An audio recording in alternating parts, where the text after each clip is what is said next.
Bueno, los que lleguen tarde va a ser culpa suya, ¿no? Nosotros estamos a la hora, vosotros habéis cumplido, nosotros vamos a intentar cumplir. Lo primero, muchas gracias a todos por haber venido. A ver, si queréis, que le veo nerviosa, saluda. A ver si te oye bien. Hola, ¿qué tal? ¿Todas en...? Los del fondo, ¿no? Bien, vale. Y Alfonso no va a hablar mucho, no le vamos a dejar hablar, pero... No hagas así para ver si se te oye. Pero yo que después, o sea, os juro por Dios que no es tan tímido como parece, ¿eh? ¿A que no lo es? No, pero es mejor que sea tímido. Aquí. No, bueno, bien mejor, pero quedo yo aquí como siempre como la loba. Que lo tengo mangoneado y yo mentira, hacemos lo que quieren. ¿Qué podemos hacer? Entramos por eso. De mangoneas, no de mangoneas. ¿Por qué los libros de Aitana, que son tan buenos por sí solos, tiene a este detrimento? Me dicen un día, hola, buenas tardes, muchas gracias. Sí, bueno, lo primero, gracias por haber venido. Arratsaldeon se dice. Arratsaldeon. Arratsaldeon. Y mil gracias. Bueno, lo primero, gracias a vosotros por haber venido, que sé que ha sido un viajecito, que es una tiradita, ir y volver el mismo día, os habéis metido una pechada, mil gracias por venir. Y bueno, metíla yo, que él no conduce. A ver, habíamos quedado que no íbamos a meternos tanto con Alfonso. Pues eso, muchas gracias por haber venido, gracias a vosotros por haber venido también a escucharles. Y nada, estamos con Las Madrinas, vuestra cuarta colaboración y media, por decirlo de alguna manera. Sí. ¿Y cómo surge esto de que todos tus libros cuenten con Alfonso ahí? Pero yo creo que vamos a dejar que hable él esto, porque después ya no va a volver a hablar más. Vale. Alfonso, ¿por qué estás aquí? Alfonso, di cómo empezó lo nuestro. Buenas tardes a todos. Yo, en realidad, esto ya hay que remontarse Al Pleistoceno. a 2004 o algo así, porque yo empecé a dibujar como ilustrador de prensa en un periódico de Asturias que se llama La Nueva España. Y cuando yo llegué allí, Aitana siempre lo cuenta, hoy lo cuento yo porque ya no voy a contar más, pero lo cuento yo. Pero es verdad que yo llegué con mi carpeta de dibujos en la época que era casi de pre-internet y yo llegué al periódico, ella estaba allí ya trabajando como redactora de noticias en la redacción de La Nueva España de las Cuencas y ahí empecé yo a ilustrar artículos. Y desde entonces... Perdón, llegaste con una carpeta de dibujos y el jefe nos llamó y dijo a toda la redacción, venid a ver los dibujos de Alfonso. Y fuimos para él, estaba él allí y tenía encima de la mesa unos dibujos y traía playa de Pendueles. Y te dije, esa playa y la de Buelna, no y la de Pendueles, la tenías mal localizada. Estaba mal localizada esa cosa. Y nuestra primera conversación fue, esa playa no y la de Pendueles y la de Buelna. Y esto lo digo aquí porque en el País Vasco controlen mucho de esa zona, más que tú. Es cierto. Es verdad, es verdad. Y a partir de allí, pues nada, yo seguí dibujando para el periódico, sigo dibujando para el periódico y Aitana, pues luego ya me fui a Francia, estuve dibujando cómics, empecé a publicar cómics en Francia y nos ha pasado un poco de todo, pero siempre hemos tenido el contacto, incluso ahora ella está en la tele, no está en la prensa, en el periódico, pero bueno, nunca cortamos esa conexión y hace años ya que empezamos a publicar en un periódico de allí, de la Cuenca del Nalón, de una cuenca minera y contando cosas como muy locales, muy del territorio, muy de la vida la sección pasó por varios nombres, ¿no? Entonces, empezó siendo la cuenca de la A a la Z, sí, si no recuerdo mal. Después, ahora mismo se llama Atlas Geográfico Minero, sí, en clara alusión a Almudena Grandes. Y por el medio se llamó Cuenca Calendario, Cuenca Aventuras, Cuenca Cuarentena. O sea, llegó un momento que dijo el director del periódico, ¿podéis parar ya de poner Cuenca algo? No despistéis, sí, pero siempre da la contra. Siempre la contra. Siempre la contra. Sí, sí. Llevamos desde... hicimos en marzo, yo creo. Hicimos en marzo ya... de marzo del 2018, echar cuentas, 8 años. Por eso digo 4 libros y medio, porque el medio es la recopilación, sí, que habéis publicado de esos artículos o de esas crónicas o de esos, sí, retratos costumbristas o como queráis llamar. Tenemos para otro libro, ya lo decimos, por si acaso, hay que decírselo. Y después un poco la historia fue, mira, Alfonso y yo nos conocemos porque aparte de eso, él está casado con una compañera mía del instituto, porque eso ya es ser de pueblo, que haya este tipo de conexiones. Entonces, una compañera mía del instituto, Manuela, es su señora mujer que tiene 2 feos con él, ¿vale? Entonces, todo eso ayuda. Y a veces quedábamos. Y entonces siempre decíamos, tenemos que hacer algo, y nunca hacíamos nada. Y queríamos hacer dio-nos una vez por pensar que hacer una guía turística sobre les cuenques mineres, pero con les coses chungues, ¿sabes? Los bares peores, donde están los peores chigreros. Que los conocéis. Claro, porque además en la cuenca minera, para ser un buen chigrero, o sea, para tener un buen bar, tienes que ser un borde. Pero muy grande. Muy grande. Entonces ahí está la mejor sidra, todo perfecto ahí. Pero claro, de mano, si no lo sabes, pues piensas, joder, vaya borde que lleva la gente de la cuenca. No, es nuestra idiosincrasia. Los vascos nos entendéis perfectamente. Entonces... Yo no he dicho nada. He dicho como que no he oído lo que te estás haciendo. Total, que queríamos hacer aquella guía turística de los cuenques y tal, y siempre andábamos fantaseando con esto delante de culetes de sidra, que siempre se fantasea mejor. Y yo empecé... O sea, yo compilé una serie de relatos que es el primer libro que se llama Los niños de humo y yo, bueno, tengo una agente literaria y entonces empezó a moverlo por editoriales y nadie quería publicar Los niños de humo. Nadie quería, nadie. Tuvimos algún correo electrónico de vuelta bastante ofensivo. ¿Sí? Sí, en plan, bueno, pero joder, pero esto es que esto es de algo muy local, ¿sabes? Ya. Cuando Alfonso se enteró de este argumento, se enfadaba, y como él un snob, él dice que no, pero un snob, se enfadaba diciendo, joder, pero si Chekhov hablaba de su zapatero. ¿Sí o no? Sí. Ha dicho que sí. Entonces, bueno, no nos lo querían en ninguna editorial. Y llegué yo con los textos solo a Pez de Plata. Y entonces dijo el de Pez de Plata, oye, pues esto estaría bien con un ilustrador asturiano que se llama Alfonso Zapico. Y dije, sí, Alfonso Zapico, ya se lo digo yo. Y me dicen, no te preocupes, ya con la editorial, ya me pongo yo en contacto con él. Dije, a ver, ¿cómo te digo que Alfonso Zapico tengo que decirlo yo? Porque si le llega por otro lado dirá, esta tía que es tonta, que no me puede llamar por teléfono para decir esto. Entonces fue así, llamélo y díjome, la verdad que me dijiste, como digo lo malo, a Virgu también digo lo bueno. Me dijo, lo que tú quieras, siempre. Ahora me quejo mucho porque le dices lo que tú quieras a los demás y no a mí. Pero bueno, él me dijo lo que tú quieras. Y así empezó un poco. ¿Por qué lo hacemos? ¿Por qué escribimos Los niños de humo y Carboneres y Rastros de ceniza y esto? Y lo ilustra Alfonso. Porque siempre nos vimos un poco en la responsabilidad de contar lo que eran los cuenques mineres, que nosotros conocimos. Porque nosotros siempre lo contamos, somos la primera generación en siglo y medio de nuestra tierra, que era antes un pueblo, eran unos pueblos y ahora son villas grandes, nosotros fuimos la última generación en siglo y medio que vio con sus ojos cómo eran los mines, cómo eran los mineros, las barricadas, tal. Y somos la primera en siglo y medio que sabíamos con 15 años que no íbamos a tener un futuro relacionado con el carbón, que tanto había marcado. Los últimos que podíais contarlo, ¿no? ¿O lo contabais vosotros? Claro. Y después yo creo que hay una frase que se la escuché a un escritor americano y siempre digo, tengo que mirar cómo se llama, para quedar yo de snob también, pero no me acuerdo cómo se llama. Se lo leí hace poco en El País, fue un artículo que dijo, lo que no se escribe no existe, deja de existir, ya está, desaparece. Porque es verdad, las historias de nosotros, si no las escribimos nosotros, ¿quién las va a escribir? Yo siempre digo, la historia de España del siglo XX será un libro, un día será un libro. Y en ese libro Asturias tendrá un capítulo y les cuenques tendrán un par de párrafos en ese capítulo porque, bueno, nos lo ganamos a pulso, ¿sabes? Entre la revolución del 34 de la balada del norte. Es que estaba pensando en eso, que de hecho la balada la empezaste antes de Los hijos del humo o después. La balada... yo creo que durante... ¿De cuándo hay el primer tomo? Claro, sí, como no soy su editor. Pues tú y ese editor.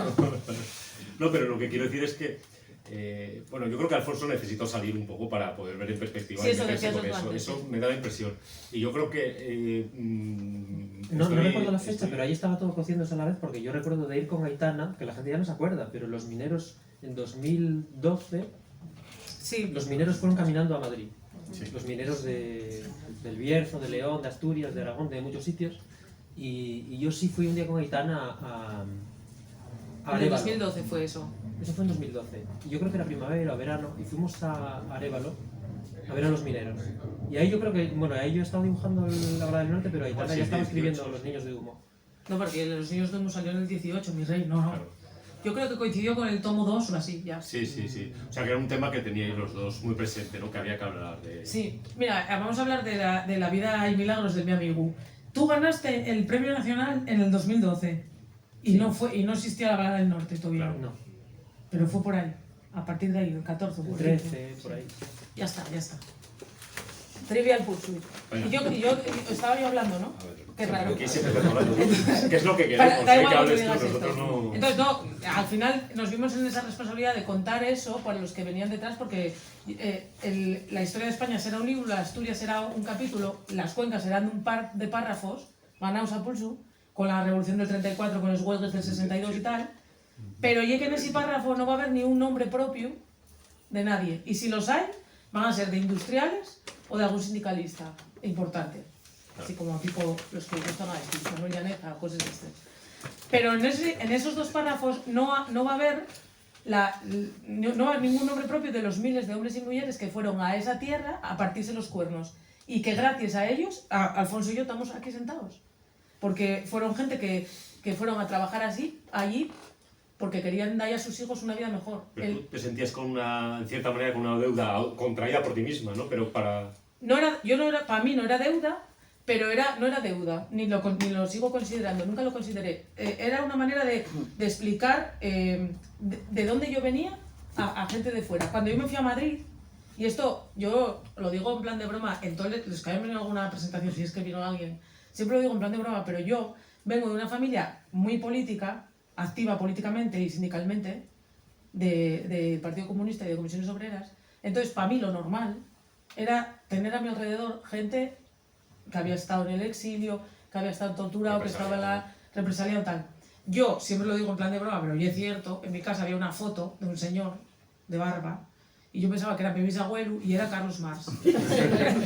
Pero pasábame con Dolores Ibarruri y yo pensaba que era una tía mía, abuela o algo así, porque había fotos de esa señora por mi casa, pues yo... Hasta que lo empecé a ver en más sitios, a Carlos Marx. No sé qué tiene nieto. Y dije, hostia, a ver si no era mío. Claro. Pero a mí se me parecía hasta a mi padre, te lo juro, porque mi padre así de barba, ¿a que sí? Total, que yo no lo dudaba ni nada. Entonces, yo fue cuando me fui a estudiar fuera a Madrid y conocí que yo pensaba lo que para mí era mi realidad, yo pensaba, como siempre, cuando eres joven, que es la realidad del mundo, y dime cuenta que conocer a comunistas represaliados en Madrid no era muy normal tampoco. Entonces, fue más que el deber, fue como, en plan, vamos a contar esto, ¿no? Vamos a contar lo que nos hace especiales, o lo que nos hace especiales que nos va a dejar de hacer especiales porque desaparece. A mí muchas veces me preguntan, uy, y ahora que las cuencas ya no hay minas, ¿qué va a ser de vosotros? Y yo, hostia, pues seremos como los de Oviedo, qué sé yo, normales. Pero nos vayamos a convertir, no sé, pues como los de Oviedo, los de Llanera, los de Grau, qué sé yo. Bueno, es que de hecho esto es algo que la gente igual no lo asimila, pero es memoria histórica. O sea, cuando se habla de memoria histórica se piensa en represión franquista solo, se piensa en, pues eso, en el de Paco Roca, en las fosas... Pero claro, esto es literalmente memoria histórica, esto es dejar para el futuro Claro, mi editor dice que no tengo ninguna ciencia y que simplemente soy una notaria.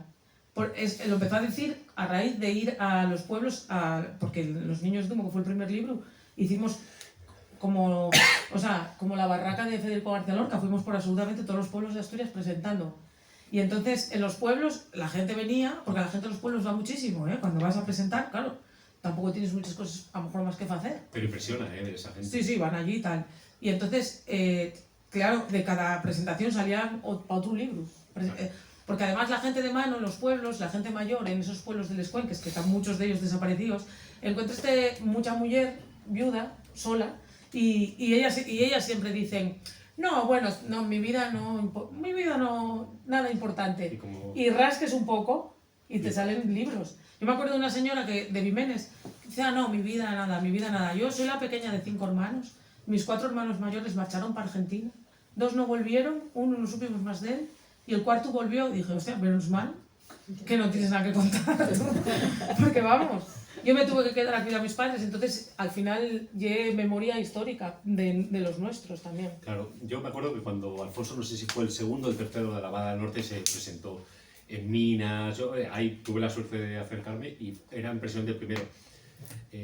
Acá había una sed por una parte de los que lo vivieron, de decir, joder, quiero que se cuente, ¿no? Menos mal que hay alguien, ¿no? Como muy agradecidos, como con muchas ganas, aunque no cuente su caso concreto, igual te ha pasado, que bueno, pues tú estás contando los que tienes escritos, pero el ver que hay una representación física, que está en papel, que está en negro sobre blanco, y luego por otra parte esa gente que pertenece más a generaciones más jóvenes, de decir, pues, hostia, es que esto es nuestra historia, ¿no? Que, no sé si habéis visto que hay un reverdecer de esa cultura, pues ahora antes hablamos Rodrigo Cuevas, toda esta gente, que se conozca esa historia, que antes era como, si eras culturalmente inquieto en Asturias, era pues, o te vas fuera, o miras lo que hay en Madrid, o cómo mola la movida, pero no, ese orgullo de lo que de contar nuestra propia historia, ¿no? Que eso, no sé si lo estáis viendo o es solo una cosa muy puntual. Yo voy mucho por los institutos de Asturias, porque hay muchas profesoras que deciden que mis libros son dignos de leer por los guajes, cosa que mi editor agradece bastante porque se venden libros, pero a mí me acojona porque yo digo en mi pueblo, claro, en mi instituto, yo vivo en Sama y en mi instituto está muy cerca de mi casa, entonces yo un día voy por el patio, o sea, voy por el parque del pueblo y yo digo, es la de Carboneras, y digo, van a pegarme, fijo, es que claro, digo yo, van a pegarme, fijo, no, todo lo contrario, lo que te encuentras en los guajes y es que claro, yo al final, yo fui alumna de ese instituto. Si yo estando en el instituto hubiera venido una chavala que estudió en el instituto y que tiene un libro, yo fliparía también. Entonces los guajes son muy majos. Pero bueno, voy a muchos institutos.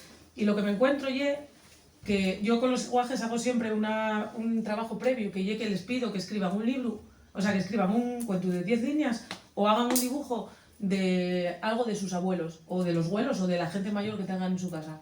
Y si no lo saben o no los tienen, pues que pregunten. Y entonces, lo que me encuentro yo es que los guajes, a la gente joven no se le habla mucho del origen de la gente, de tu propia familia. Y entonces, es que el origen de tu propia familia está seguramente vinculado a la historia de España, Puede ser en un lado o en otro, pero a la historia de España de alguna parte. Y os pongo un ejemplo y ya te dejo hablar. Yo el otro día fui a Cudillero y había una niña muy guapina y tal, que daba mucho corte leer. Pero ella quería leerlo, entonces había mucho corte y digo, a ver, venga, que lo leo yo en voz alta. Y entonces era la historia de su bisabuelo, y su bisabuelo había sido refugiado en Francia. Había marchado desde Cudillero en barco y se habían marchado refugiados a Francia, y de Francia algunos habían ido a México, pero el paisano había vuelto a Cudillero. Cuando acabé de leer, bueno, todo el mundo estaba muy bien escrito, y le digo yo a la chavala, ¿ves? Mira, esto nos une muy fácil con el informativo de hoy. Cuando vemos a los refugiados en la tele, pues ya te das cuenta que tú, por ejemplo, ya es de familia refugiada. Y la guaja fue como que me miró, no mal, pero me miró como dándose cuenta, como diciendo, hostia, es verdad. Pues claro, no lo había relacionado hasta ese momento. Entonces, esa niña no lo había relacionado y me dijo, esta historia le preguntó a mi abuela y me la contó, que era su padre. Y dice, pero yo no la sabía. Claro, la cría no la sabía. Y la cría, si le explicas esa historia, pero no le explicas, si tus abuelos fueron refugiados, tal. Cuando ella se lo dije yo y se dio cuenta, hostia, dijo ella, pues sí, pues a lo mejor en esa cabeza. Entonces, yo creo que lo que hace falta ir a nuestros orígenes mucho, porque al final es de donde venimos. Que nosotros estemos aquí es que los mis abuelos fueron a trabajar a la mina porque eran más probes que rates. Mi abuelo Chuchu empezó a trabajar en la mina con 12 años y mi abuelo con 30 y pico, pero después de haber pasado una guerra y campos de concentración y tal. Y fui para allá porque no iba en curro en ningún otro lado. Entonces ibas a trabajar en la mina. Mi abuelo siempre decía, si trabajas en la mina y que ella es prove como una rata, si no, no trabajes en la mina. Vas a trabajar a otro lado. Y ven a trabajar a la mina y querían. No les gustaba tanto que los hijos o las hijas fuéramos a trabajar allí. Entonces, bueno, hay que contar todo eso. Normal que lo quisieras, ¿no?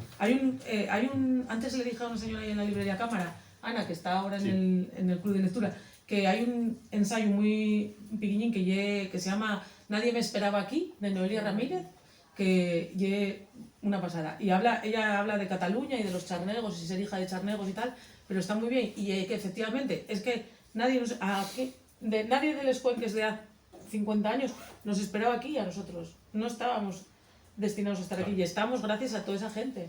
Eso, para ir acercándonos a las madrinas de eso, en las madrinas se habla muy claro del destino obligado, ¿no? Que los chavales a la mina y las chicas a servir. O sea, sí, claro. No hay otra opción en el pueblo, ¿no? No, las únicas opciones te las tenías que buscar tú. Y es verdad que se buscaron. En los cuenques siempre hubo, a partir de los años 50, 60, el nivel de jóvenes que estudiaban estudios superiores iba siempre en aumento. Era como de lo más grande, de las mayores estadísticas que había en Asturias. Sobre todo porque eran sitios pequeños. Y claro, eso... Pero claro, si tú nacías en familia prove, eras prove. Claro. y lo eras. Y si encima eras de familia prove y que había perdido la guerra, pues entonces ya estabas totalmente condenado.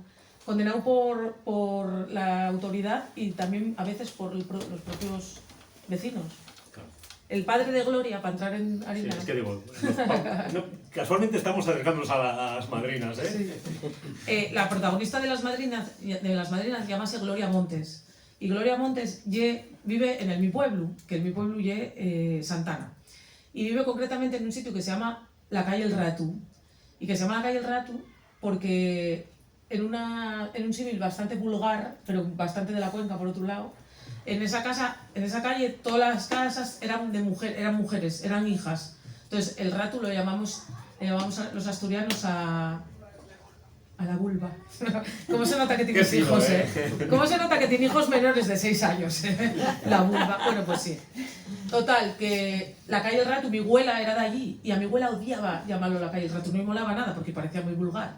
Entonces yo cuando iba a la calle El Ratu a jugar no podía decir la calle El Ratu, tenía que decir la calle, a secas. Voy a la calle. Si fuera a otro lado tenía que explicar, voy a la cancha, voy a tal, a la escombrera, pero si iba a la calle era ahí. Entonces yo hice bien, esperé que mi abuela morriera para que no se enfadara. Mi abuela murió y entonces ahí puse a una calle, la calle El Ratu. Si no, no lo hubieras podido. Claro. Y toda la calle está llena de mujeres. Y Gloria, en todas las casas, que es una de las cosas por las que se la llama la calle El Ratu, y una de las casas de muchas mujeres era de mi abuela, que eran todas mujeres. Entonces, Gloria Montes vive en una de esas casas y con un padre que es un cobarde, básicamente, un esquirol. Pero está muy bien retratado porque yo creo que explicas muy bien de dónde viene, por qué hace lo que hace, que es por cobardía, evidentemente, pero cómo le ven los demás, cómo lo paga en casa con la familia, como esa cobardía que tiene hacia afuera se convierte en rabia en casa, ¿no? Como hay ese tirano que es porque es un cobarde. Yo creo que a mí eso me ha gustado mucho, cómo lo has retratado, cómo le has dado cierta densidad psicológica, o sea, que la gente no es mala porque es mala porque pues, es una cobardía que la paga toda la familia. O sea, que la paga toda la familia, que además él la trae desde atrás. Porque la trae desde unas circunstancias muy jodidas. Y una de las cosas que hablo también siempre con los chavales es que, a mí escribir estos libros me cambia la perspectiva sobre lo que pienso de por qué no nos contaron la guerra y la posguerra, ¿sabes? Yo me quejo mucho de que no me contaron mucho en casa y eso que me contaronme porque yo también preguntaba, eso es cierto. Y tuve la suerte de tener 2 abuelas que contestaban bastante. Y yo siempre decía, pero ¿por qué no me contáis más? ¿Por qué no me contáis más? Y después, con el tiempo, pensé, hostia, con el tiempo no, en estos tiempos que corren ahora, que lo vemos todo tan cerca, pienso, hostia, es que no querían hablar de ello. Es que no querían hablar de ello porque les hacía mucho daño. Porque les pilló a las 2 de crías y mi abuela se acordaba de un bombardeo, que ella tenía un vecino que adoraba al vecino, y que en un bombardeo echaron a correr y él pasó por encima de ella y la pisó. Y entonces ella lloraba, y dice, no lloraba por el pisotón, lloraba porque me estaba dando cuenta que ese paisano que me adoraba me acababa de pisar porque no me veía, ¿sabes? Del miedo que tenía y tal. Entonces, hostia, mi abuela recordar eso durante toda su vida. Entonces yo creo que nos intentaron proteger un poco de ello.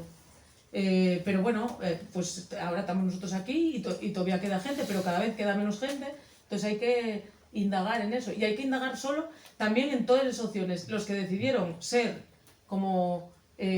claro, porque mi padre y mi madre, sí, comunistas y tal, pero mi padre y mi madre comunistas que tenían 20 años en los 70. Claro. No tenían 20 años, no tenían 25 años en el 42. Que a lo mejor no estaba aquí yo. Claro. Exactamente. Pero bueno, al final, todas esas historias y de cómo cada persona se enfrenta a esa situación también forma parte de la historia. En los cuencos mineros los esquiroles existieron, muchos, claro. Muchísimos.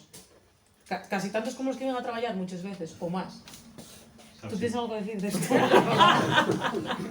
Puedes decir, si quieres. Puedes decir.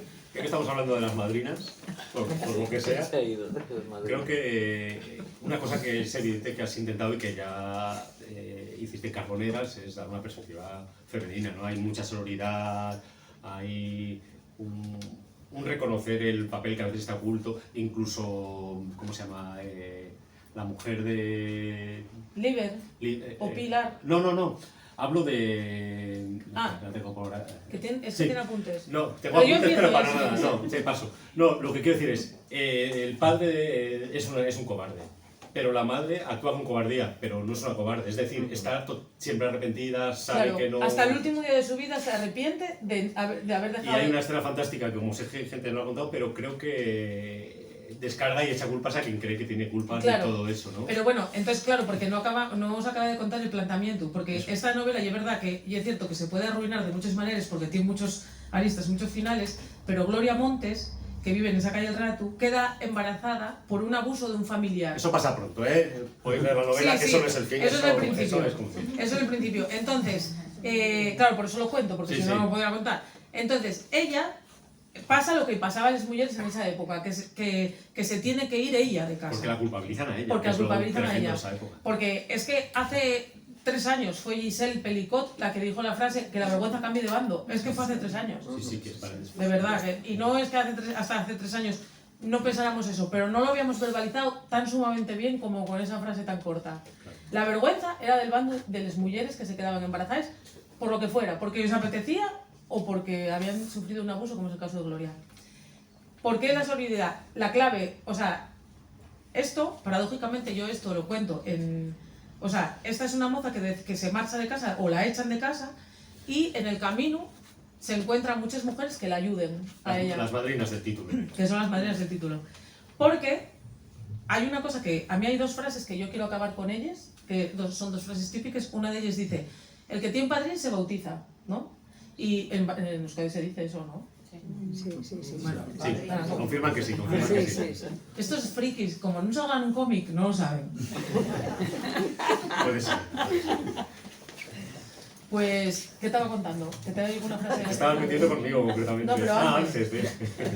Estabas hablando de 2 frases que querías contar. Ah, sí, el padrín, que tiene padrín se bautiza. Y es verdad. Y yo siempre digo, y el que tiene madrina come. Y bautizarte te puedes bautizar una vez en la vida o ninguna, pero comes todos los días. Entonces es mejor tener madrina. Eso por un lado. Y hay otra frase que a mí me jode mucho, que es que las mujeres somos malas entre nosotras. Esto ya es algo que seguramente os digo, inventó un señor, porque no ha lugar esto. Porque ya es mentira, o sea, ya la mayor mentira del mundo, de verdad. En el día a día de las vidas de cualquiera de las mujeres que estamos aquí delante, el nivel de sororidad que hay ya es brutal. Desde que tienes 15 años y estás en una discoteca y entra una niña que no conoces de nada y te dice, oye, tendrás un tampón, y tú no lo tienes, pero corres toda la discoteca porque sabes una amiga tuya que tiene la regla y que seguramente tenga tampones para dárselo a una señora que no conoces de nada. Esto, que parece una tontería, no lo oye.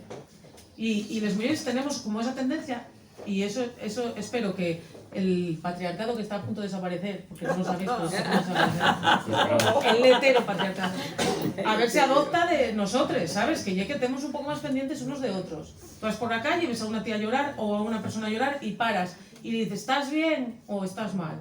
Y a lo mejor a los 2 segundos ya te das cuenta que está loca, pero tú paraste y eres un ser humano. Entonces, las mujeres hacemos eso. Yo siempre cuento 2 ejemplos de por qué yo creo esto. Que yo estaba en la facultad y yo trabajaba, bueno, esto ya lo conté en Euskadi, ya lo conté Blanca, esto no. Yo trabajaba en Madrid en una clínica de recepcionista, ¿vale? La clínica era de médicos militares. Cuidado, esto es un dato importante porque yo soy de Ciaño. Era la primera persona que entraba de Ciaño ahí en años. Entonces, yo trabajaba y yo iba a clase por la mañana y trabajaba por la tarde, pero me cambiaron el horario. Y de repente tuve que ir a clase, tenía que ir a clase por la tarde. Y entonces yo, hostia, yo no puedo porque yo trabajo, sí, porque los militares, muy militares, pero no tenía contrato yo. O sea, entonces no me podía cambiar el horario. Estoy contando esto por teléfono a alguien y por delante de mí pasa una señora. Y yo estoy contando, pues voy a tener que marchar para Asturias, de drama, porque también como si no hubiera más trabajos en la vida, pero bueno. Yo me voy a tener, no sé qué voy a hacer, porque tal, bueno, total, que yo acabé y entré en la biblioteca. Esta señora había entrado en la biblioteca y me ve, ella a la parte allá del mostrador, y me dice, ven, y me dice, ¿qué eres, asturiana? Y digo, sí, y me dice, mi marido ya de la edad, y a ver, los que no sois asturianos, yo como si os vais a Pernambuco y de repente dice alguien, mi marido ya de Baracaldo, y tú dices, vale, está cerca, conozco. La edad, y como, y yo, hostia, sí, pues es que yo soy de Langreo, y dice, ¿y qué te pasa? Y tal, y se lo conté. Y entonces me dice, sígueme. Entonces yo la sigo, tal. En Ciencias de la Información en Madrid, además está biblioteconomía. Entonces vas ahí con la biblioteca, no sé qué tal, y de repente una oficina, o sea, un despacho enorme de madera noble, todo allí, como dicen los gallegos, cheiraba cartos. Y allí, y entonces entramos y traía la puerta. Luisa Rodríguez, directora de las bibliotecas, no de la mi facultad, de toda la Complutense. Y entonces me dice, siéntate. Y me dice, ¿cómo te llamas? Y yo, Aitana Castaño Díaz. Y ¿qué te pasa? ¿Se lo cuento? Vale. Dime tu DNI, se lo doy, llama por teléfono y dice, Carmen, soy Luisa de la biblioteca, mira, es que tengo aquí a una sobrina de mi marido. Hacía 30 segundos que me conocía la señora. ¿Tu madrina? Tengo una sobrina de mi marido aquí, era porque necesitaba cambiar de horario y tal. Sí, ¿qué quieres? Y yo, tercero C, pum. A los 2 minutos yo estaba matriculada. Y ella fue una madrina para mí, porque lógicamente yo no me hubiera venido pastor, o sea, no hubiera vuelto pastor. He reconocido eso en la novela, lo que me estás contando, digo, claro, eso que pasa. Claro, esas cosas pasan. Entonces, pero yo siempre pienso, ¿y si en vez de pasar por delante de mí Luisa, hubiera pasado Luis, se hubiera parado? Y yo pienso que no, pero no porque los hombres seáis unos cabrones, no hay menores de edad, ¿no? Que estoy diciendo muchos tacos, no hay. Bueno, que no sea que los hombres seáis todos unos hijos de puta, que no pasa, hay gente maja, yo tengo marido, puede haber. amigos, ¿sabes? O sea, quiero decirte. Pero bueno. No vamos a decir not all men, no te preocupes. Not all men, no vamos a decir but always men, ¿sabes? Yeah, eso seguro. Entonces, bueno, ¿tú quieres decir algo? Yo tengo que beber, así que puedes hablar otra cosa. No, pero sí. Yo había pensado, igual le digo hola y se acaba la... Y sí, así un poco esto. Pero ya acabó. Estamos ya en menos 20, ¿eh? No, yo no sé si vamos a pasar preguntas. Bueno, si alguien quiere hacer alguna pregunta, si no yo tiro, ¿eh? A mí hay una cosa que me hace mucha gracia, que es que tanto aquí como yo siempre oigo que hay como una dicotomía que no lleváis bien, que habláis muy mal de la vida en la cuenca, de la gente, pues eso.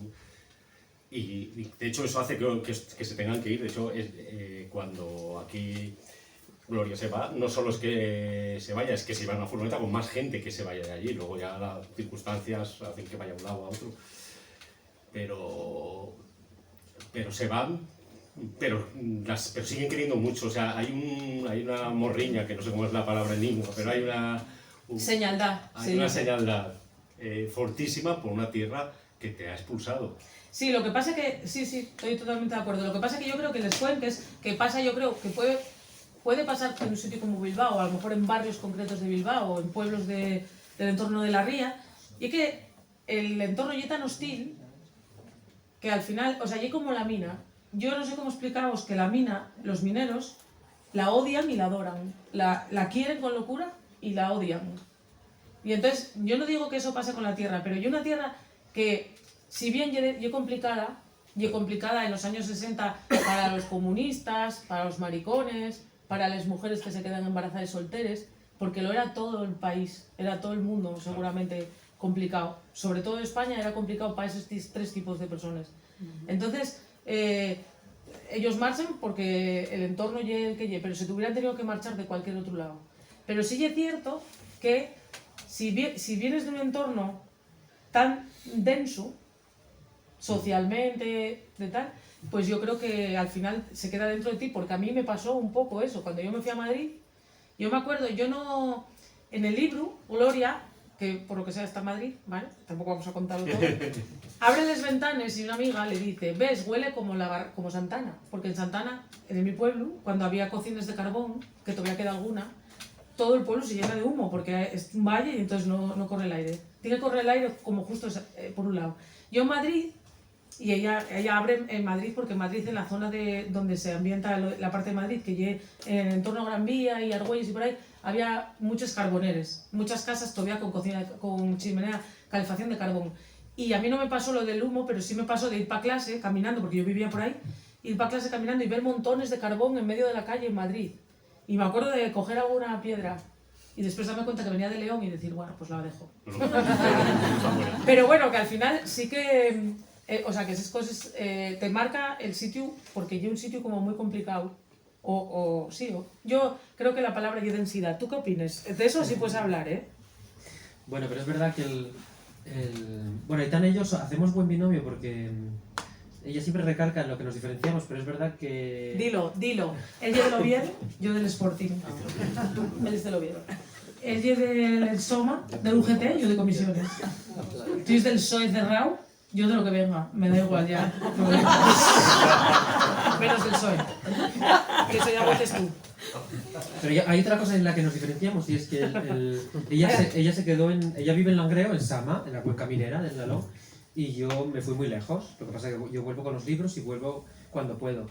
Pero sí es verdad que siendo tan hostil el territorio, esto pasa en Francia, por ejemplo, yo soy profe en Francia y todos los años cambio de liceo o de colegio y siempre me dicen lo mismo, a ver si tienes suerte y te toca un REP, que llaman allí, que son los red de los colegios que tienen prioridad en la red pública del Ministerio de Educación, porque dicen siempre que los colegios más duros es donde te vas a encontrar los mejores compañeros. Y es verdad, y yo esto ya lo viví. Y en los colegios más complicados es donde yo llego de nuevo, además soy español, no entiendo a veces muy bien cómo funciona el sistema, pero en los colegios más complicados es donde de verdad la gente que no me conoce, desde el primer día me lo pone todo súper fácil y me ayuda y me explica cómo funciona y sé que puedo contar con ellos para cualquier cosa. No pasa en todos los sitios. Y esto, por ejemplo, pasa en Asturias, en las cuencas mineras, que es verdad que yo cuando fui a Francia descubrí que claro, que no era todo el mundo así. Y es verdad que en los sitios más complicados, en las cuencas mineras, por ejemplo, sabes que... Y yo esto sí que lo viví cuando era más crío, más pequeño, más joven. Que yo sabía que allí la vida era complicada, que el entorno era hostil, que vivíamos donde vivíamos, en pueblos mineros pequeños conflictivos bueno, pues la vida era muy compleja y el futuro no estaba muy claro. Pero yo sabía que podía contar siempre para cualquier cosa con esa red que estaba allí de amigos, de familias, de sindicatos, de vecinos, y eso es verdad que no existe en todas partes. Y es un poco como lo que yo descubrí en los colegios, y que supongo que tiene que ver con la pura supervivencia del ser humano. Mira, a mí con Tomé, ¿conocéis el Museo de Minería de Gallarta? Sí. Por favor, gran fantasía. Y la presidenta del telar es Amelia. A mí Amelia me contó que en Gallarta, cuando había huelgas, había uno de los representantes así más importantes de los huelgas que tenía la mujer era peluquera y entonces obligaba a todas las mujeres de los que estaban en huelga, de los huelguistas o de los que estaban detenidos y tal, que fueran a la peluquería y eran las que más guapas tenían que estar. Las que los maridos estaban en la cárcel y a lo mejor no tenían sustento, esas tenían que pasar por la peluquería los lunes para ir perfectas durante todo. Entonces, eso es un detalle que yo dije, esto tenemos que escribirlo en alguna novela algún día, porque si no lo escribimos, el momento que falte Amelia y faltemos los que nos lo contó, desaparece. Por eso hay que contar. Entonces, yo creo que efectivamente sí que marca. En este caso, lo que nos estás diciendo de que marchan, también de esos sitios, en esa época en concreto, se podía marchar por muchas cosas, ¿no? Antes lo decíamos, te ibas porque no querías trabajar en la mina y no había otra opción, o te ibas en la cuenca nuestra, se fue mucha gente por motivos políticos, porque no trabajabas bien, porque tenías un nombre y un pasado y no, pues a lo mejor si te dan trabajo eran el peor trabajo, el peor tajo y tal, entonces bueno, te marchabas. Y entonces, otra cosa importante que yo quería contar en Les Madrines, como en esta, yo cuando era pequeña y vivía con tanto comunista a mi alrededor, entre los que estaban allí, había un paisano, un histórico del Partido Comunista de Langreo, que se llamaba Fausto Sánchez, que murió en pandemia. Y Fausto, que había estado en la cárcel, exiliado en la URSS, en media Europa, torturado varias veces, detenido 1.000 millones, le habían dado 20 palizas, un histórico de estos que lo habían vivido todo. Fausto siempre me decía, cuando vio que yo empezaba a escribir, siempre me decía, tienes que escribir de las mujeres, porque las mujeres son muy importantes en la clandestinidad, en la lucha antifranquista de la clandestinidad. Que yo de lo que yo quería hablar ahí. ¿Por qué? Y decía Fausto, porque yo iba al Pozo a darle el meeting, pero para que yo fuera al Pozo a darle el meeting, alguien me cogía en su casa, alguien me daba de comer, alguien me escondía, alguien me avisaba si tal, y eso eran siempre mujeres, las mujeres del partido. Y entonces, esa clandestinidad, muchas veces no se tiene en cuenta, pero no porque se ignore de manera consciente, sino porque ya algo tan habitual Y mira, y ya esta anécdota y ya acabamos, lo juro. Bueno, después canto, ¿vale? Nadie se va a ir si no. Esperamos que cantes, es una obligación. No, el rollo ya que con esto de la clandestinidad, hace unos años, hace unos meses, yo vi una serie que se llama Anatomía de un instante, que es basada en la película, en el libro Anatomía de un instante de Cercas. Y la serie está muy bien, ¿eh? Está muy bien hecha, yo se la recomiendo un mogollón a la gente y que se lo ponga a la gente joven porque, bueno, está muy bien y todo el mundo sabe más o menos lo que Anatomía de un instante cuenta la historia del 23F y la famosa imagen de todos los diputados tirados en el suelo, salvo 3, Adolfo Suárez, que era el presidente, Gutiérrez Mellado, que era un militar que pesaba 20 kilos en canal y quisieron tirarlo, pero se agarró y no lo tiraron. Y Santiago Carrillo, que dijo, bueno, por mí van a venir, yo voy a fumar y ya que sea lo que Dios quiera. Y en la serie, el capítulo de Santiago Carrillo pasa cuando muere Franco, entonces él va a la embajada para pedir volver a España, le quitan el pasaporte, eso lo hunde y tal, y es cuando decide volver a España y la famosa escena de la peluca, ¿no? Que cruzó la frontera con la peluca. Vale, en la serie, el coche en el que va Santiago Carrillo lo conduce Teodulfo Lagunero, que es un comunista rico que hay, porque eso, ya te digo que los amigos de mi padre no eran ricos, pero se ve que comunistas ricos hay. Entonces uno era Teodulfo Lagunero, que financió parte del exilio y tal. Y en la serie, Teodulfo conduce el coche y al lado a Santiago Carrillo, ¿no? Pues la realidad es que ese coche no lo conducía Teodulfo Lagunero, lo conducía Salomé Rodríguez, que era su mujer. Y al lado iba Teodulfo y detrás iba Santiago Carrillo. Y yo pienso, coño, en la serie, ¿por qué no pones una actriz? Si son 10 segundos, ¿sabes? Que ni siquiera tienes que presentármela. Me la pones 2 segundos antes dando yo un beso a Teodulfo y ya veo que la quiere la mujer. Pues no quitan a la mujer, ponen un hombre. O sea, no. Y tú dices, y habrá gente que diga, bueno, vaya tontería. Hostia, no hay ninguna tontería, que esa señora venía conduciendo un coche, pasó primero el puesto de la gendarmería y después el puesto de la policía, para entrar en España con el hombre, uno de los hombres más buscados de España. No oye ninguna tontería. ¿Puedes poner a esa señora ahí? Por favor. En esa misma serie, Carmen Díaz de Rivera, que era secretaria de Estado, la mujer, no la mujer que más mandaba en España, uno de los seres humanos que más mandaba en España, y en la serie sale sirviendo café y preocupada por los muebles de Adolfo Suárez. Y ya. Y eso invisibilizar ese papel, que fue muy importante porque estaba en la base de la clandestinidad. Eso es muy importante también. Claro, pero este libro, que en teoría es una novela, que en teoría es ficción, yo no hay página que lea que no diga, habrá cambiado 2 nombres, pero yo, o habrás usado una ficción para hilar, pero me resultó imposible leerlo sin pensar que todo estaba muy cotejado, muy basado en hechos reales que tú conocías. Cada anécdota que pasa allí, igual ha pasado a otra persona, igual has tenido que unir historias, o sea, no quiero entrar porque tampoco me parece que sea lo importante, pero yo no veo ficción apenas aquí. No te digo que mi editor dice, soy una notaria. No, a ver, sí, hay mucha ficción. Sí es cierto, mira, yo la primera presentación del libro la hice en el Mi Pueblo. Entonces fue muy simpático porque vinieron todas las señoras de mi pueblo, porque claro, dijeron, si sale el pueblo, tenemos que mirar a ver cómo lo puso esta, ¿sabes? Entonces vinieron todas ahí. Y leyeronlo. Y de un día, y yo estoy en la asociación de vecinos y voy allá a echar una mano y tal, y entonces estaban ellas haciendo manualidades y me dicen, ven para acá. Se lo habían tomado totalmente al pie de la letra, pero lo mejor de todo es que ellas conocían las historias, ¿eh? Decían ellos, sí, este fulanito de estar. Digo, pero si yo... O sea, por mucho que hayas disimulado, ellas sabían quién era todo el mundo. Ellos decían que sí, pero que no. O sea, porque hay gente que no. Y ellos decían que sí, pero tan decían que sí, que el pueblo, yo para que me sirviera bien para la novela, yo inventé un chalet de ingenieros y tal. No existe. Para ellas sí. Para ellas decían, bueno, pero esa casa que está ahí puede ser, yo no, pero no es ningún palacete. Y me dicen, oye, ¿y la cabaña? Una cabaña que es la cabaña de tal, ¿cuál es? Porque no lo sé. Digo yo, que la inventé. Y decía una, yo creo que era una que estaba ahí abajo. Y yo, por favor. Pero sí es cierto que hay muchos basados en la realidad. Y ya hay un personaje que a mí que yo tengo especial cariño, que sale más o menos de la mitad para atrás, que se llama Ivo Saglietti, que es un fotógrafo italiano, que también murió en pandemia. Ivo, yo lo conocí en Asturias. Y entonces él vino a un encuentro de fotoperiodistas. El mismo Zuye, fotógrafo.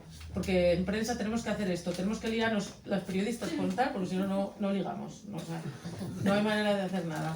Por horarios y tal. Entonces, bueno, yo vivo con este hombre desde hace 20 años, con Juan. Probé, la verdad que siempre hablo de él. Pero luego no lo ve, ya está cansado de vivir. No, adiós, gracias que no lo veo.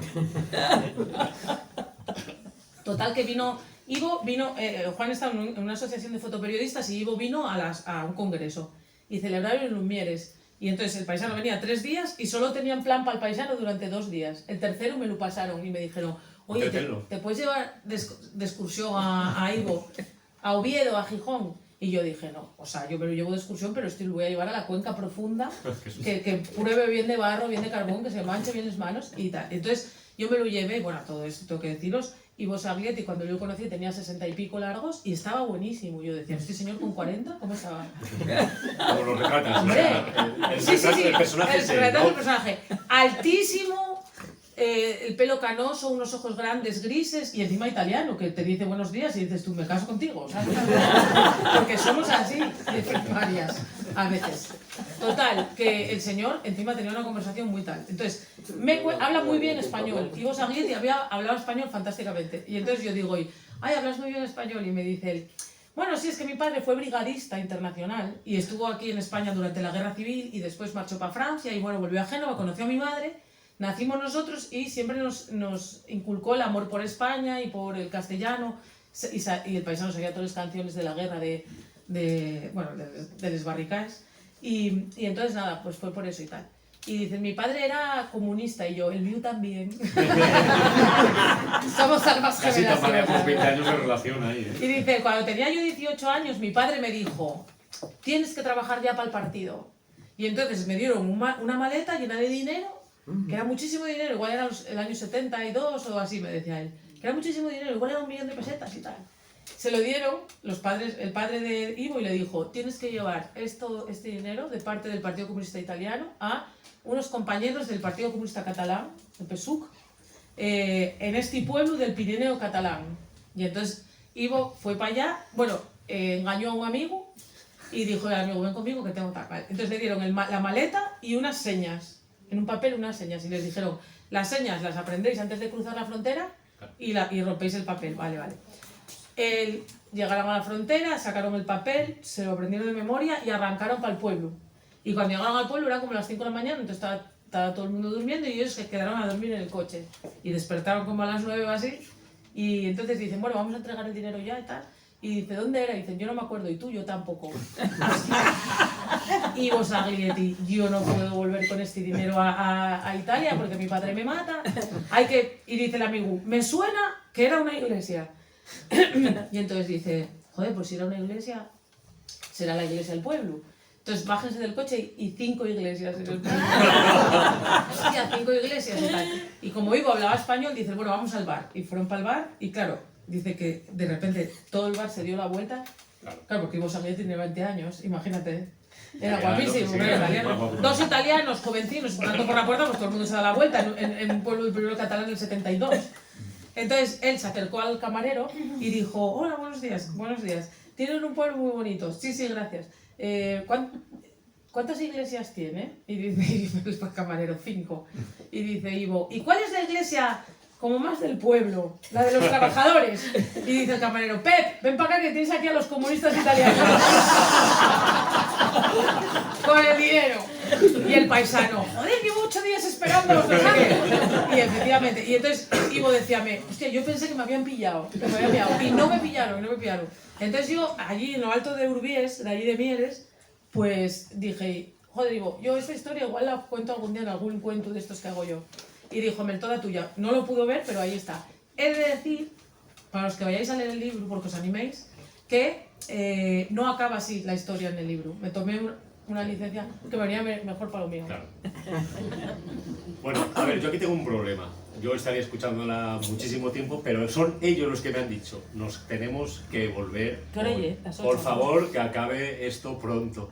y yo no puedo luchar contra una fuerza de la naturaleza. Entonces tú me tienes que decir, ¿esto está acabado o quieres contarnos más? ¿O vas Voy a contar lo último y canto. Y ya hablamos. Yo entrego las armas. No, porque es que yo vengo preparada con mítines y si me quedo sin consultarlos, pues me voy mal. Porque además, joder, el otro día estuve el miércoles en Santander y solté mítines. No los voy a soltar en Bilbao. No, si no se lo echas a Alfonso en el coche y No, estás eso ya le cae. sufre. Eso ya le cae. Pero estuve en Santander, insisto, y en Valladolid. Dale, venga, dale. A ver, igual es ahí donde tengo que soltar mítines también. Digo, Aquí ya juegas no, ya conmigo está, convencido, pero pero dale. No, mira, es que hablamos de la solidaridad, hablamos de como de las distintas partes que tienen las madrinas y hay una que para mí muy importante que es la inmigración. La inmigración asturiana afuera, ¿no? Porque es verdad que las tierras, las cuencas fueron una tierra que trajeron a muchísima gente a trabajar, pero hubo mucha gente que se fue también por las razones que decíamos antes. Y entonces a mí siempre me llamó mucho la atención ese universo de los emigrantes, porque en mi casa hay emigrantes que se fueron a Bélgica y a Alemania. Entonces a mí me llamaba la atención porque nosotros, claro, nacimos en los 80 y en los 80 pues ya España y Bélgica, o sea, yo siempre sentí que eran países iguales, pero claro, cuando mi familia se fue para allá, Bélgica era un país mucho más moderno y tal. Entonces en mi casa la relación que había con las belgas, con las mis primas belgas, es que básicamente las odiábamos. Porque nosotros somos de familia de campo, de ganaderos, y había que ir a la hierba por el verano y tal, bueno, allí en el Valle Oscuro, en Ribadedeva. Y las belgas venían y no hacían nada. Tenían como una bula papal que nosotros no entendíamos para nada y odiábamosles porque ellos no hacían nada, todo el día tomando el sol y tal. ¿Ya les habéis perdonado? Sí, ahora ya no. Bueno, ahora igual va a parecer que no, ¿eh? Pero ellas estaban allí todo el día tomando el sol y tal, en la playa, que nosotros no íbamos a la playa de la puta vida. Y decía ella, prima, por favor, ¿me puedes pasar el bikini que está en la grande mesita? Digo, mira, es que te paso la mesita entera. No podíamos con ellas. Claro, yo después, ¿por qué? Yo decía, ¿pero por qué este amor de mi abuela por los belgas? Pues el amor que había era una admiración porque se habían ido para, entre otras cosas, mandar dinero para acá y hacer casas y que las casas fueran mejores y que los hermanos pequeños a lo mejor no tuvieran que irse a trabajar fuera, pudieran estudiar. Entonces era eso lo que, hostia, yo no había visto nunca. Siempre había visto que estos que, pero vamos a ver, que tampoco, Bélgica. Chicos, si me dices vienes de Manhattan, bueno, pero de Bélgica. Yo había ido, tampoco me parecía tanto. Entonces, pero sí, hasta que fui allí la primera vez. Entonces, la primera vez que fui allí yo me di cuenta que es que los mis tíos se habían quedado en los años 60, que ellos se habían pirado. Porque eso es lo que hace alguien que marcha de su tierra sin querer, que es lo que hace la mayor parte de la gente. Tú te vas de tu tierra porque te echen muchas cosas, te pueden echar hasta un tornado de repente, o yo que sé, o la desertificación, pero te echa, algo te echa. Entonces, tú no te quieres ir del sitio en el que naciste, al que conoces a todo el mundo, al que tienes todos los skills. Si lo haces, yo porque lo tienes que hacer. Entonces, a mí, hablar de esto, de cómo es la relación, o sea, de la inmigración en las madrinas, me permite dar este meeting, que yo es siguiente. Y que al final sí que tenemos dentro de nosotros y de nuestras familias los espejos en los que fijarnos. Y no podemos tratar a la sociedad con un doble rasero. La inmigración depende de si es mía o no lo es. Si es mía, es buena, y si no lo es mala. No es así. Porque los mis tíos, cuando se fueron a Bélgica y a Alemania, yo a mi tía Esther, que era mujer y se fue a servir, yo pregunté alguna vez, oye, ¿tú cómo? Porque yo flipaba que la paisana no hablaba francés. Digo, ¿cómo decías? Y tal. Y yo le preguntaba mucho. Y entonces yo cuando le preguntaba, pues a mí me hubiera encantado que mi tía me hubiera contado que todo había sido un camino de rosas y que no se habían reído de ella por cómo hablaba o por lo que comía o por cómo vestía o porque los domingos buscaba una iglesia católica para ir a misa. Pero sí pasó, todas esas cosas. Que es exactamente lo mismo que ahora se empeñan en que echemos en cara a la gente que viene de fuera. Exactamente lo mismo. No queremos que coman lo que coman, que se visten como se visten, que recen lo que recen y que canten lo que canten. No queremos. Entonces, a ver, no puede ser. Yo tengo los mis tíos de Bélgica, se fueron para Bélgica, tuvieron hijos, tuvieron nietos y tuvieron bisnietos. O sea, hay una tercera generación de mi familia nacida en Bélgica. Y ellos juegan la selección española, se ponen en tal. Vienen a Asturias, tocan el ramo, bailan el pericote y bueno, son los más asturianos. Y nos encanta. Y lleve la bandera de Asturias en tal. Y nos encanta eso. Hostia, nos encanta. Pero sale Lamine Yamal con una bandera de Marruecos y bueno, es que joder, España es el país que le dio la oportunidad o la riqueza. Hostia, ya, pero yo que este chaval, no puede ser que los bisnietos de mi tío Julio te parezca bien, todo lo que hacen y que este chaval, que su abuela vive en Marruecos, no te parezca bien que saque, y yo, mitad marroquí, saque una bandera. Porque, que el amor a España es mejor que el amor a Marruecos. No. Entonces, bueno, por eso me permite hablar de esos dobles raseros. Yo tengo una vecina saharaui, mira, Fonso sábelo, y si los que conozcáis Escuanques también, que nosotros, la población iba en declive. Ahora, como somos refugio climático, se nos llena de madrileños, ya lo sabéis. O sea, está todo aquello, digo, pero vamos a ver, ¿por qué tiene que venir la gente de Málaga a vivir a Sama, que se me están poniendo los alquileres por las nubes? ¿No? Entonces, es que se están poniendo los alquileres por las nubes, pero bueno, los que estamos allí viviendo en Asturias, y bueno, o sea, para acabar ya con esto de la inmigración, la historia es que tenemos esos dobles. Yo tengo amigos que viven fuera ahora, no tengo que ir a hace 50 años o 60 cuando se fueron a mi familia, es que yo también tengo amigos que tienen fíos y que están rodeados de gente que vota Le Pen, que seguramente, o sea, alguno de ellos si vota Le Pen a lo mejor es capaz de decir que Alfonso, Manuela y los dos guajes para España. Y yo tengo una amiga que vive en Alemania que lleva 2 meses que la lleva Dios y es ingeniera porque no consigue alquiler, porque ella es española. O sea, esas cosas pasen. Yo tengo una vecina, y yo lo que os quería decir, en la cuenca minera íbamos, la población iba para abajo. Y ahora vienen gente, porque es verdad que yo lo más barato de Asturias y tal. Y yo, en mi trozo de calle, que yo llevo viviendo 20 años, había una unidad de niño, de menos de 5. Una unidad. Cada año nacía uno o así. Y ya. Ahora mismo en mi trozo de calle, más corto, hay 9 críos en 3 casas.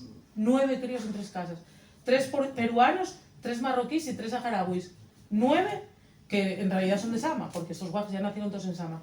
La saharaui va con los guajes al colegio por las mañanas, yo me los cruzo y te apetece comer a los guajes porque van repeinadinos todos para el colegio. Y ella no lleva el pelo tapado, lleva los vestidos que llevan ellos, pero no lleva el pelo. Y entonces, y una trenza así muy guapa, bueno, a mí siempre me llamó la atención. Y el otro día la veo con velo, o sea, con el pelo tapado como lo llevan ellos. Y yo, hostia, qué raro esta. Y veo a ella, a los 3 críos y a una señora mayor. Digo, esta tiene aquí a la suegra. Y tengo que taparse el pelo. Después enteréme por ella, prejuicio mío, que no era la suegra, era su madre. Claro, exactamente igual. Y entonces yo, que estoy con esto de los dobles espejos, pensé, o sea, si no hubiera analizado todo esto, pues yo hubiera visto a la chavala con el velo y a lo mejor hasta lo hubiera criticado. Mira, esta tonta ahora va con velo, que nunca lo lleva. Pero yo lo que pensé fue en mi tía Esther, cuando se fue para Bélgica, que nos decía que lo primero que había comprado eran unos vestidos yeyes y como cortos. Si en un momento dado mi bisabuela, o sea, su madre le hubiera dicho, voy a ir a Bélgica, vete. Yo la vería bajar todos los bajos de los vestidos y tal. Entonces, bueno, pues esos dobles raseros de la sociedad. Y es que encima ahora lléguenos por tierra, mar y aire, tío. Es que es increíble. Ya no tienes que tener ni redes sociales, con que tengas un móvil ya te llegan todo el día. Nos están intentando meter movides. Entonces yo voy a acabar cantando una canción, pero además, como soy así, voy a acabar cantando una canción que hace loas a España, en Bilbao. Tú puedes. Bueno, porque voy a cantar una canción de Juanito Valderrama, que se llama El Inmigrante. Que sale en el libro. Claro, Juanito Valderrama sale en el libro, pero en un principio no era Juanito Valderrama, era Manolo Escobar. Pero Manolo Escobar no me venía bien por la época, porque Manolo Escobar hizo ese famoso más tarde, como en los 70, entonces yo necesitaba que fuera a mediados de los 60. Y después digo, joder, Juanito Valderrama y además la canción perfecta, que se llama El Inmigrante. Entonces, cántala, voy a beber, cántala y ya. Y pasama, que tenemos que volver pasama. Bueno, la canción, porque a mí me parece una canción muy emotiva, muy guapa, y que resume un poco todo esto, este último meeting, ¿no? De lo que los emigrantes echan en falta cuando se van. Y la canción la conocéis todos. Tengo que hacer un rosario con tus dientes de marfil para que pueda besarlo cuando esté lejos de ti. Sobre sus cuentas divinas, hechas de nardo y jazmín, rezaré pa' que me ampare aquella que está en San Gil. Adiós mi España querida, dentro de mi alma te llevo metida. Como soy un emigrante, jamás en la vida yo podré olvidarte. Cuando salí de mi tierra, volví la cara llorando, porque lo que más quería atrás lo iba dejando.